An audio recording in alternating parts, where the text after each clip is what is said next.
بسم اللہ الرحمن الرحیم۔ میں ہوں محسن حمید اور آپ دیکھ رہے ہیں میرا یوٹیوب چینل۔ آج ہم آپ کو لے کے آئے ہیں غنی خان بابا کے مزار پہ، اور آج ہم آپ کو اس کی ہسٹری بتائیں گے۔ غنی خان بابا کون تھا؟ خان عبدالغنی خان پشتو زبان کے ایک فلسفی، مصور، مصنف اور سیاستدان تھے۔ وہ خان عبدالغفار خان کے بیٹے تھے، جسے باچا خان کے نام سے جانا جاتا ہے، جو برطانوی راج دور کی آزادی کے ایک ممتاز کارکن اور تھے۔ برٹش انڈیا اور پاکستان دونوں میں بحیثیت شاعر اپنی پوری زندگی میں آپ کو لیونی شاعر یعنی لیونی فلسفی اور دا علم سمندر یعنی علم کا سمندر کے لقبوں سے جانا جاتا ہے۔ غنی خان برطانوی ہندوستان کے سرحدی قبائلی علاقوں میں حشنگر میں پیدا ہوئے تھے، جو کہ تقریباً جدید دور کے گاؤں عثمانزئی ضلع چارسدہ خیبر پختونخوا پاکستان میں واقع ہے۔ وہ عبدالغفار خان کے بیٹے تھے، جو ایک ممتاز ہندوستانی آزادی کے کارکن تھے اور عبدالولی خان کے بڑے بھائی تھے۔ خان کی بیوی روشن ایک پارسی خاندان سے تعلق رکھتی تھی اور حیدرآباد کی ایک شہزادی نواب رستم جنگ کی بیٹی تھی۔ وہ ایک یونیورسٹی میں آرٹ اکیڈمی میں پڑھنے گئے، جہاں اس نے مصوری اور مجسمہ سازی کا شوق پیدا کیا۔ انہوں نے انگلینڈ کا دورہ کیا اور امریکہ میں شوگر ٹیکنالوجی کی تعلیم حاصل کی، جس کے بعد وہ برطانوی ہندوستان واپس آئے اور 1933 میں تخت بائی میں واقع تخت بائی شوگر میلز میں کام شروع کیا۔ بڑے پیمانے پر اپنے والد کی اثر و رسوخ کی وجہ سے خان برطانوی ہندوستان کے پشتونوں کی حمایت کرتے ہوئے سیاست میں شامل تھے۔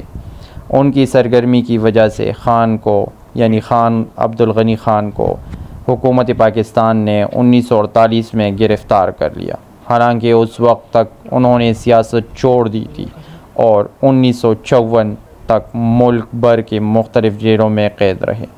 انہوں نے سالوں کے دوران انہوں نے اپنی شاعری کا مجموعہ دا پنجرِ شکار لکھا، جسے وہ اپنی زندگی کا بہترین کام سمجھتے تھے۔ زندگی اگرچہ ان کی زندگی کے اختتام قریب، ان کے کاموں کو بہت پذیرائی ملی اور ساتھ ہی ایک ایوارڈ پشتو ادب اور مصوری میں ان کی شراکت کے لیے اس وقت کے صدر پاکستان محمد ضیاء الحق نے انہیں ستارے امتیاز سے نوازا، 23 مارچ 1980 کو۔ ان کی شاعری کا واحد امتیاز ان کی واضح شاعرانہ ذہانت کے علاوہ ان کی مقامی اور غیر ملکی ثقافتوں اور زندگی کی نفسیاتی، جنسی اور مذہبی پہلوؤں کے بارے میں علم کا گراں تھا۔ غنی خان کی منتخب 141 نظموں کا ترجمہ پشتو زبان سے انگریزی زبان میں غنی خان کی فطرت سے محبت اور پشتون عوام کے مقامی مسکن ان کے کام میں نمایاں نظر آتے ہیں۔ اس نے لکھا ہے، پشتون محض ایک نسل نہیں بلکہ در حقیقت ایک ذہنی کیفیت ہے۔ ہر آدمی کے اندر ایک پشتون موجود ہوتا ہے، جو کبھی کبھار جاگ کر اس پر غالب آ جاتا ہے۔